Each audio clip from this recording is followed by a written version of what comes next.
Umdlali wasemuva we-Kaizer Chiefs u-Elmisep Davo useveze umbono wakhe ngomqeqeshi oyinhloko uNasruddin Nabi ngesizini yokuqala eyinselela nalezi zinkundla zaseSoweto. I-Chiefs ibekezelela imiphumela eshaqisayo okwamanje ihlezi endaweni ka-9 ku-Betway Premiership ngamaphuzu angu-30 kuphela emidlalweni engu-25 futhi ibhekene nengozi yokuphinda iphuthelwe i-top 8.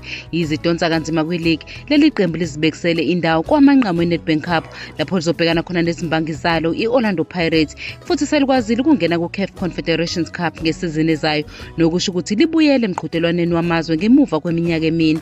uDavo ugcizelela ukuthi ukudlala kweqembu kuwumsebenzi ohlangene, ephakamisa ukuthi bobabili umqeqeshi nabadlali kumele baziphendulele. Ukholelwa ukuthi uNabi ubuyise ithemba futhi udinga isikhathi esengeziwe ukuze afake ngokugcwele ifilosofi yakhe. Njengoba i-Kaizer Chiefs ilungiselela imidlalo emibili enzima nePirates okokuqala koweligi bese kuba kowamanqamu e-Nedbank Cup, uDavo sanethemba lokuthi ubumbano nesikhathi kuzosiza ukubuyisela isithunzi seqembu.